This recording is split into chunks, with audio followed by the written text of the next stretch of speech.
Hello everyone, my name is समीक्षा। तो हम पढ़ रहे थे कोऑर्डिनेशन कंपाउंड इनऑर्गेनिक का। तो उसमें हमने फर्स्ट पार्ट में हमने इसका नॉर्मल बेसिक इंट्रोडक्शन वगैरह देखा था, वर्नर की थ्योरी देखी थी और कुछ हमारा जो कंपाउंड है उसके अंदर क्या चीज क्या है वो सब देखा था। तो उसका पार्ट 1 अपलोड हो चुका है। आज हम देखेंगे पार्ट 2 में। तो मैंने पिछले वाले पार्ट में तुम्हें जब बता रही थी बातें तो मैंने तुम्हें कहा था कि नेक्स्ट पार्ट में हम पढ़ेंगे क्लासिफिकेशन ऑफ लिगेंड। ठीक है, कि जो लिगेंड्स होते हैं, लिगेंड क्या होते हैं, जो कि डोनेट करते हैं अपने इलेक्ट्रॉन जो उनके पास एक्स्ट्रा होते हैं। ठीक है, donate their electron to metal. ठीक है, जैसे हमारा कोई भी कोऑर्डिनेशन कंपाउंड कैसा दिखता है, ऐसा यहाँ पे मान लो हमारा FeCN6 और यहाँ पे हमारा वैसे K4, तो इस टाइप से दिखता है। तो ये हमारा लिगेंड होता है जो कि सेंट्रल मेटल एटम को डोनेशन देता है। ठीक है, डोनेट करता है अपने एक्स्ट्रा इलेक्ट्रॉन इसके वैकेंट d ऑर्बिटल में। ठीक है, तो यहाँ पे हम देखेंगे क्लासिफिकेशन ऑफ लिगेंड तीन टाइप से, तीन बेसिस पे। फर्स्टली हम डिस्कस करेंगे, पहले फर्स्ट वाले पे ध्यान देना, फिर सेकंड थर्ड को देखना। तो फर्स्ट वाला हमारा on the basis of charge on ligand. Ligand के ऊपर कैसा चार्ज है उसके बेसिस पे हम इसे तीन टाइप से क्लासिफाई करते हैं। First anionic, neutral and cationic. ठीक है, एनायनिक, न्यूट्रल एंड कैटायनिक। तो एनायनिक वाला कौन सा होएगा, जो नेगेटिव चार्ज वाले लिगेंड होंगे, जिन लिगेंड्स के ऊपर नेगेटिव चार्ज होगा। जैसे एग्जांपल के लिए हमारा Cl नेगेटिव, Cn नेगेटिव। ठीक है, जितने भी हेलोजेंस हैं F negative, I negative, Cn negative. ठीक है, तो ये सारे हमारे कैसे होते हैं, अनायनिक लिगेंड्स होते हैं। किस बेसिस पे, कि इनके ऊपर चार्ज कैसा होता है। ठीक है, न्यूट्रल वाले, इन पे कोई भी चार्ज नहीं होगा। जैसे हमारा H2O, NH3, अमोनिया। ठीक है, ये ऐसे लिगेंड है कि ये जो है वो डोनेशन तो करते हैं लेकिन इनके ऊपर कोई चार्ज नहीं होता। थर्ड है हमारा कैटायनिक। कैटायनिक इस बेस पे कह रहे हैं कि उस लिगेंड के ऊपर क्या हो, पॉजिटिव चार्ज हो। क्या हो, पॉजिटिव चार्ज हो। जैसे कि एग्जांपल में NH2, NH3+। ठीक है, तो ये कुछ हाइड्राजीन करके होता है, तो ये हमारा कैटायनिक का एग्जाम्पल है। ठीक है, तो कैटायनिक के थोड़े कम एग्जाम्पल होते हैं। तो ये जनरली हम अनायनिक वाले ही हमारे लिगेंड होते हैं। ठीक है, तो ये यहाँ से देखो NH2 वाले से जो इसके लोन पेयर होंगे ना, ये डोनेशन करेगा मेटल को। तो ये थे हमारे on the basis of charge on ligand, charge के बेसिस पे अनायनिक, न्यूट्रल, कैटायनिक। ठीक है, एग्जांपल देख लिए। Second, on the basis of denticity. ठीक है, on the basis of denticity. अब डेंटिसिटी का क्या मतलब है यहाँ पे, कि कितनी साइट है donor atom, site of donor atom, कि वो डोनेट तो करेगा लेकिन कितनी साइट से, कितनी जगह से वो डोनेट कर सकता है, वो उसकी क्या बताती है, डेंटिसिटी। जैसे कि मोनोडेंटेड, बाइडेंटेड, पॉलीडेंटेड, एम्बीडेंटेड और फ्लेक्सीडेंटेड। ये 5 टाइप के हैं डेंटिसिटी के बेस पे। तो पहला हमारा क्या है, मोनोडेंटेड, मतलब सिंगल जगह से, सिंगल साइट से वो अपने लोन पेयर को डोनेट करेगा। जैसे कि इसके एग्जांपल में ये आ जाएंगे हमारे Cl नेगेटिव, H2O। ठीक है, ये वाला भी, जैसे ये NH2, NH3 वाला, ये भी सिंगल जगह से ही डोनेट कर रहा है, तो ये मोनोडेंटेड में आ गया। ऊपर वाले में क्या कैटेगराइज है, कैटायनिक में, लेकिन नीचे वाले हमने इसको किस कैटेगरी में रख दिया, मोनोडेंटेड में। क्यों, क्योंकि ये सिंगल साइड से अपने लोन पेयर को डोनेट कर रहा है। सेकेंड हम करते हैं बाइडेंटेड। तो नाम में क्या है, बाई, मतलब 2 साइड से ही अपने क्या कर रहा है, लोन पेयर को डोनेट कर रहा है। तो यहाँ पे इसके एग्जांपल जनरली आते हैं EN और ऑक्स। ठीक है, तो ये जो EN और ऑक्स होता है, इसको मैं यहाँ पे समझा देती हूँ तुम्हें। EN का मतलब है यहाँ पे इथेन 1,2-डायमीन। ठीक है, ये इसकी एब्रीविएशन होती है। क्या होती है, एब्रीविएशन, मतलब इसकी शॉर्ट फॉर्म होती है। इसको हम इस फॉर्मेट में लिखते हैं जब हम लिगेंड को लिखते हैं। जैसे यहाँ पे मुझे इसकी जगह अगर EN लिखना हो तो मैं इसको ऐसे लिखूंगी, EN।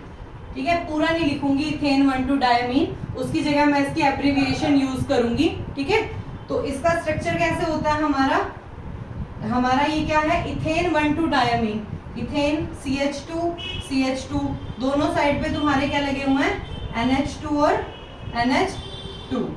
ठीक है, तो यहाँ से देखो ये अपने ये लोन पेयर डोनेट कर सकता है और ये अपने ये लोन पेयर डोनेट कर सकता है। तो ये डोनेट करेगा और ये डोनेट करेगा। तो ये दोनों किसको डोनेट करेंगे?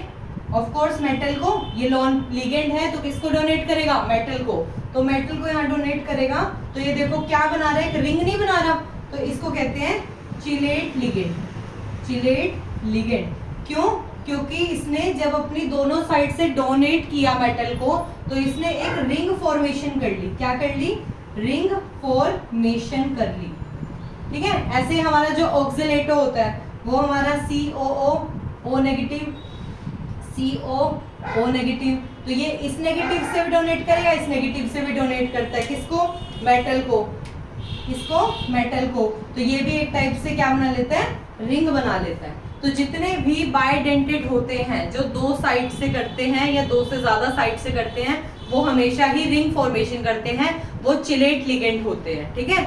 मोनोडेंटेड कभी भी चिलेट लिगेंड नहीं होगा। क्यों? क्योंकि वो एक डोनर साइड से डोनेट करता है। ठीक है। फिर थर्ड है पॉलीडेंटेड। दो से ज्यादा अगर इसकी डेंटिसिटी हो तो वो क्या होते हैं? पॉलीडेंटेड में आ जाते हैं। जैसे कि हमारा एग्जांपल के लिए सबसे मशहूर एग्जांपल होता है इसका EDTA, EDTA4 negative, EDTA4 negative. ठीक है। तो इसकी फुल फॉर्म क्या होती है? Ethylene diamine tetra acetate. ठीक है, या टेट्रा एसीटेट एसिड। ठीक है। Ethylene diamine tetra acetate acid. इसको रब कर दूं, ये हो गया, नोट कर लिया।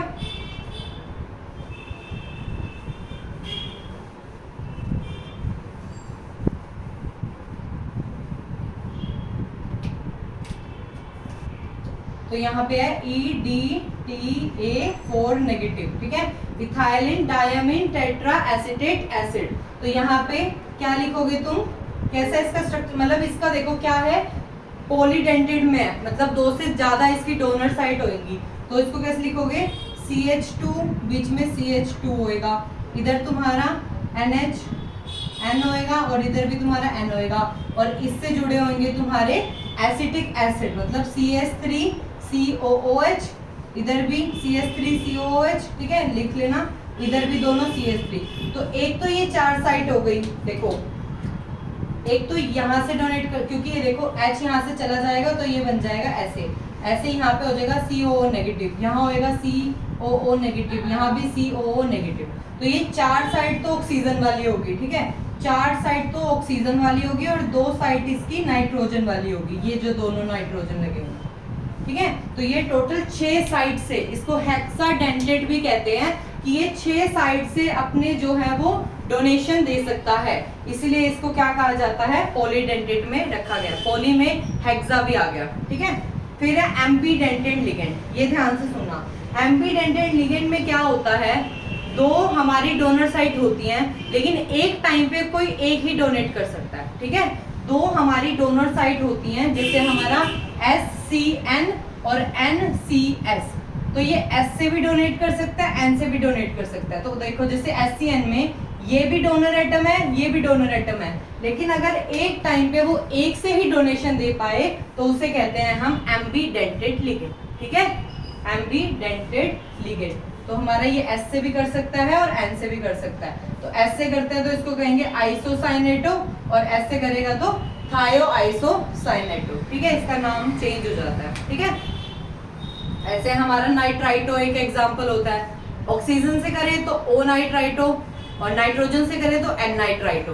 ठीक है, ऐसे NO2 करके होता है हमारा, यहाँ पे लिख दूं, NO2 करके होता है। तो नाइट्रोजन से भी डोनेट कर सकता है, ऑक्सीजन से भी डोनेट कर सकता है। जब नाइट्रोजन से करेगा तो N नाइट्राइटो, ऑक्सीजन से करेगा तो O नाइट्राइटो। ठीक है, ऐसे इसमें थायो और आइसो लग जाता है। यहाँ तक क्लियर है? कुछ भी समझ नहीं आए तो आप मुझसे कमेंट बॉक्स में बोल सकते हो, मैं नेक्स्ट पार्ट में उस चीज को क्लियर कर दूंगी। ठीक है, कुछ भी समझ नहीं आ रहा हो तो आप प्लीज मुझे बता सकते हैं। ठीक है, यहाँ तक क्लियर है? उसके बाद लास्ट हमारा बच गया फ्लेक्सीडेंटेड लिगेंड। इसमें क्या होता है कि जैसे हमारा EDTA है, ये EDTA कहने को तो इसकी 6 है, क्या डेंटिसिटी, मतलब हेक्साडेंटेड है, लेकिन कई बार ये ऐसे भी लिगेंड की तरह यूज होगा जहां पे सिर्फ ये अपनी 4 डोनर साइट यूज कर रहा होगा।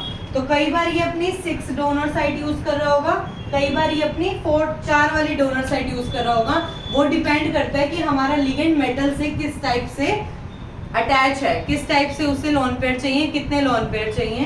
तो ये होता है फ्लेक्सीडेंटेड, फ्लेक्सिबल है, वो 6 भी डोनेट कर सकता है और 4 भी डोनेट कर सकता है। ठीक है, तो ये थे हमारे डेंटिसिटी के बेस पे 5 type, monodentate, single denticity, bidentate 2 denticity है, पॉलीडेंटेड में हेक्सा या 2 से ज्यादा कितने भी, एम्बीडेंटेड जो एक टाइम पे एक ही डोनर साइड से क्या कर सके, डोनेट कर सके, होंगी उसके पास 2 साइड लेकिन एक टाइम पे एक से ही डोनेट करेगा। फिर है हमारा फ्लेक्सीडेंटेड, जैसे कि हमारा कोई भी एक लिगेंड 2 डेंटिसिटी को शो कर सकता है, 6B 4B। एग्जाम्पल के लिए तुम EDTA लिखाना। ठीक है, तो EDTA का एक नाम अच्छे से कर लेना, एक इसका स्ट्रक्चर अच्छे से आना चाहिए, और पूछेंगे ऑक्सीजन कितने डोनर साइड देता है और नाइट्रोजन कितने डोनर साइड करता है। तो ये चीजें अच्छे से ध्यान में रख लेना। ठीक है, यहाँ तक क्लियर है।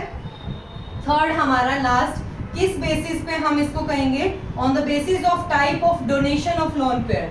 लोन पेयर जो लिगेंड डोनेट कर रहा है उसकी कैसी डोनेशन है, वो सिग्मा डोनर है या पाई डोनर है या पाई एक्सेप्टर है। ठीक है, इस बेसिस पे हम इसको क्लासिफाई करेंगे। तो फर्स्ट है हमारा सिग्मा डोनर। क्या है, सिग्मा डोनर मतलब वो क्या करेगा, सिंगल सिग्मा मतलब अपने लोन पेयर को क्या करेगा, डोनेट करेगा। ये हो गया, मैं यहाँ पे समझा देती हूँ तुम्हें।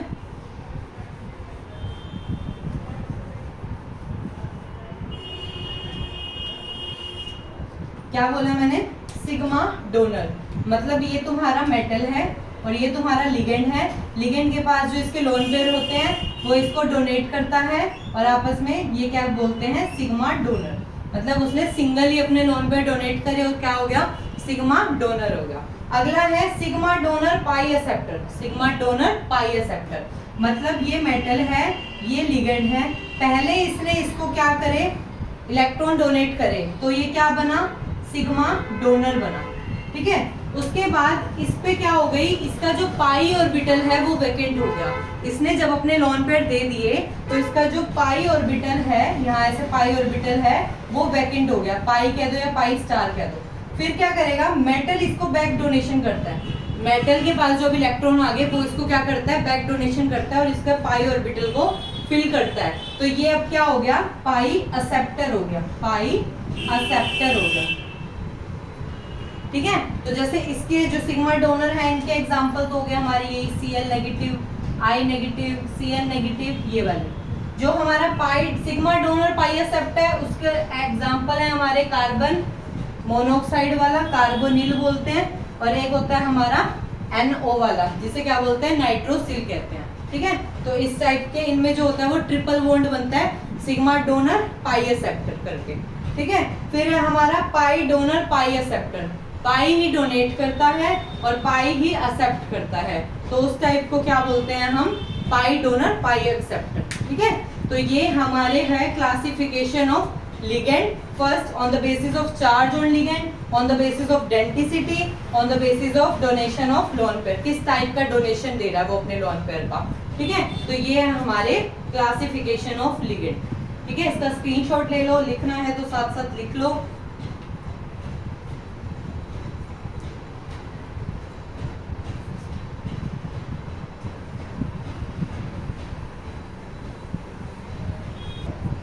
अब हम देखेंगे टाइप ऑफ कॉम्प्लेक्सेस।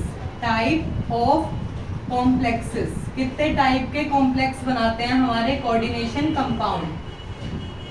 ठीक है, फर्स्ट हमारा होता है cationic complexes, cationic complexes. Second होता है अनाइनिक कॉम्प्लेक्सेस।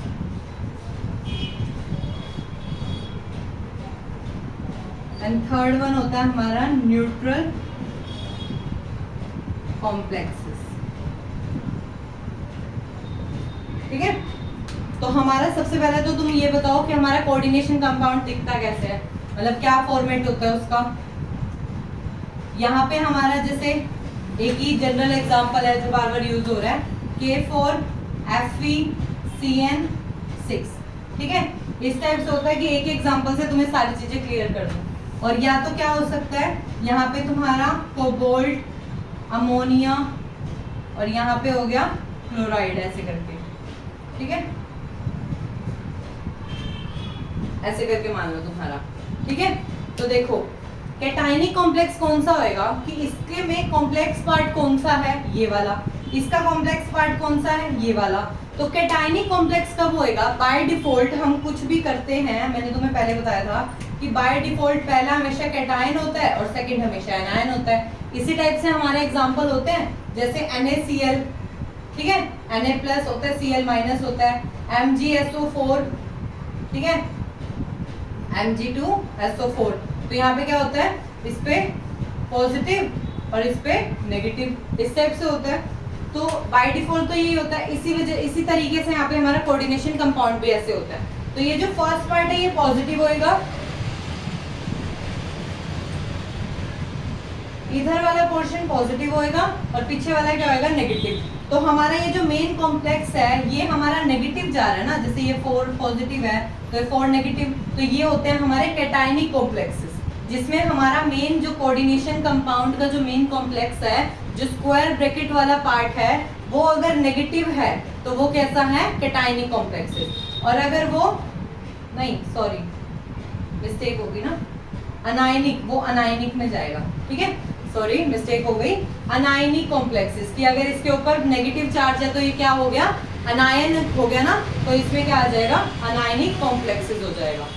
फिर अगर मैं बात करूं कैटायनिक कॉम्प्लेक्स की, तो ये वाला पार्ट क्या हो जाएगा, कैटायन में, ये 3 नेगेटिव तो ये 3 पॉजिटिव, तो ये वाला हो जाएगा हमारा कैटायनिक कॉम्प्लेक्स, ठीक है। कि इसका जो मेन ये कॉम्प्लेक्स वाला पार्ट है वो पॉजिटिव है, तो ये क्या हो जाएगा, कैटायनिक कॉम्प्लेक्स, और ये हो जाएगा हमारा अनायनिक कॉम्प्लेक्स, ठीक है। उसके बाद न्यूट्रल कॉम्प्लेक्स, मतलब इसके ऊपर कोई भी चार्ज ना हो, न्यूट्रल हो, ठीक है, जैसे हमारा Mn2CO10 ऐसे करके हमारा एग्जाम्पल। तो इसके ऊपर कोई भी चार्ज नहीं है ना, तो इसका ये जो मेन कॉम्प्लेक्स है वो कैसा है, न्यूट्रल है, कि कोई भी चार्ज नहीं है तो वो न्यूट्रल। तो cationic positive charge, anionic negative charge complex पे, और न्यूट्रल मतलब कोई भी चार्ज नहीं हो, उसे क्या कहेंगे, न्यूट्रल कॉम्प्लेक्स कहेंगे, ठीक है। इसके बाद लास्ट में तुम्हारा एक छोटा सा टॉपिक है EAN, इफेक्टिव एटॉमिक नंबर, ठीक है। तो क्या पढ़ रहे हैं हम, EAN रूल, क्या बोलते हैं इसे, इफेक्टिव एटॉमिक नंबर, ठीक है, इफेक्टिव एटॉमिक नंबर। तो हम ये कैसे निकालते हैं, देखो मोस्टली जो हमारे मेटल होते हैं वो कौन से यूज होते हैं, ट्रांजिशन मेटल, आयरन, कोबाल्ट, ये सब क्या होते हैं, डी ब्लॉक में जो हम फर्स्ट 3D सीरीज पढ़ के आए थे, कौन से थे वो, ट्रांजिशन मेटल थे। तो उसके अंदर क्या होता है, वेकेंट डी ऑर्बिटल, इसीलिए वो लिगेंड से क्या कर लेते हैं, इजीली एक्सेप्ट कर लेते हैं इलेक्ट्रॉन, ठीक है। लिगेंड के पास जो एक्स्ट्रा इलेक्ट्रॉन होते हैं वो इजीली मेटल एक्सेप्ट कर लेते हैं, क्योंकि उनके पास वेकेंट डी ऑर्बिटल होते हैं, ठीक है, 3D सीरीज वाले। तो हमारा इसका जो इफेक्टिव एटॉमिक नंबर है, इसका हमारा एक छोटा सा फॉर्मूला तुम्हें ध्यान रखना है, क्या होता है वो फॉर्मूला, एटॉमिक नंबर, ठीक है, atomic number minus oxidation number plus 2 into coordination number, ये तुम्हें फॉर्मूला ध्यान रखना है। क्या बोला है मैंने, Z क्या है यहाँ पे, Z रिप्रेजेंट कर रहा है तुम्हारा एटॉमिक नंबर, जैसे आयरन तुम्हारा 26 पे आता है, कोबाल्ट 27 पे आता है, ऐसे करके एटॉमिक नंबर। ON क्या है यहाँ पे, ऑक्सीडेशन नंबर। तो ऑक्सीडेशन नंबर हम स्टेट निकालते हैं ना, किसकी निकालते हैं, सेंट्रल मेटल एटम की निकालते हैं, और कोऑर्डिनेशन नंबर कि कितने लिगेंड उसको कोऑर्डिनेट बॉन्ड बना रहे हैं, ठीक है। तो ये हो गया हमारा कोऑर्डिनेशन नंबर, ठीक है। तो जैसे एक एग्जांपल ले लेते हैं, अब हम यहाँ पे K3 ले लेते हैं, ठीक है, K3FeCN6। तो तुम्हें इसका EAN निकालना है, ठीक है। तो सबसे पहले तुम्हें क्या पता होना चाहिए, ये वाला पार्ट को अलग कर लो, ये 3 पॉजिटिव तो ये 3 नेगेटिव, तो इसको इससे लिख देती हूँ मैं, FeCN6, ऊपर क्या आ गया इसके 3 नेगेटिव। पहला काम तो ये कर लो, कॉम्प्लेक्स को अलग कर दो, कर दिया। उसके बाद इसका एटॉमिक नंबर किसका, इसका central metal atom iron, iron कितने पे आता है 26 पे, तो आयरन का एटॉमिक नंबर हो गया यहाँ पे 26। आगे इसकी वैल्यू अब आ गया हमारा क्या चीज चाहिए, ऑक्सीडेशन नंबर। तो इसकी ऑक्सीडेशन स्टेट निकालो, जिसकी निकालनी होती है उसे x मानते हैं। Cn के ऊपर माइनस चार्ज होता है, तो ये कितना हो गया -6 is equal to overall charge कितना है -3, x is equal to -3 + 6, x is equal to +3। तो इसका जो ऑक्सीडेशन नंबर है वो आ गया मेरे पास 3। ठीक है, कोऑर्डिनेशन नंबर देखो, ये जो Cn है वो क्या था, मोनोडेंटेड लिगेंड था, एक ही साइड से क्या कर रहा था, डोनेशन। तो कितने हैं 6, तो इसका कोऑर्डिनेशन नंबर क्या हो गया 6।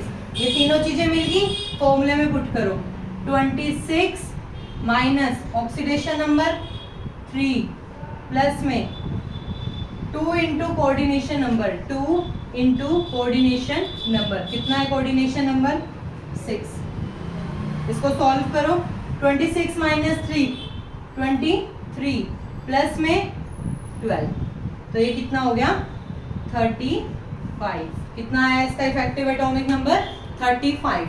मोस्टली में तुम्हारा आंसर कितना आएगा, मोस्टली केसेस में, मैंने सब में नहीं कहा, निकालना तो पड़ेगा, मोस्टली केसेस में तुम्हारा 36 आएगा। मतलब वो नोबल गैस को अटेन करना चाह रहा है। ठीक है, क्रिप्टन को क्या करना चाह रहा है, अटेन करना चाह रहा है, इसलिए मोस्टली इफेक्टिव नंबर को तुम सॉल्व करोगे 35 36 ऐसे ही अप्रोक्सीमेट आएगा।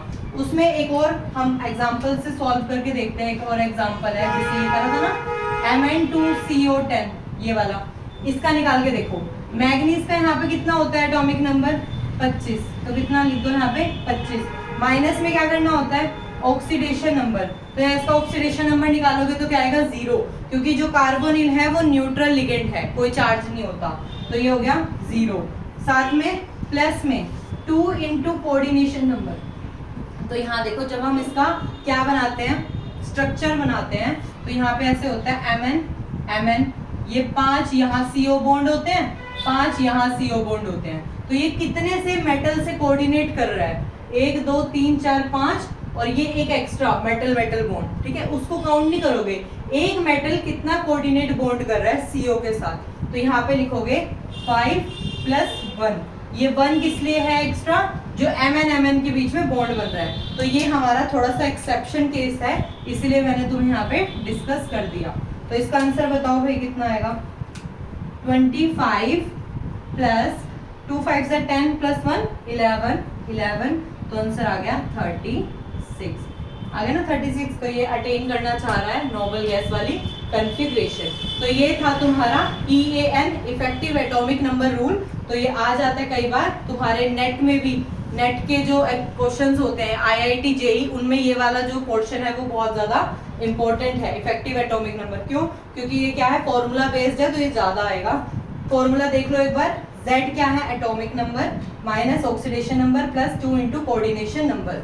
ठीक है, तो इस टाइप से हमने क्या करे हैं, सारी चीजें डिस्कस करी हैं। ये हमारा पार्ट 2 था, किसका, कोऑर्डिनेशन कंपाउंड का। नेक्स्ट पार्ट में हम क्या करेंगे, IUPAC नेम करेंगे। ठीक है, IUPAC नेमिंग करेंगे इन कोऑर्डिनेशन कंपाउंड की। ठीक है, डिपेंड किस वगैरह IUPAC ने इसके क्या क्या रूल्स निकाले थे, उनके बेस पे हम इसका IUPAC नेम लिख के देखेंगे और बहुत सारे एग्जाम्पल ट्राई करेंगे। तो इसमें से तुम्हें कुछ भी समझ नहीं आया हो तो प्लीज मुझे कमेंट बॉक्स में बताएं, ताकि मैं थोड़ा सा उसे इम्प्रूव कर सकूं, जो गलती है उससे सुधार सकूं। And thank you so much. तो नेक्स्ट पार्ट में मिलते हैं, बाय बाय।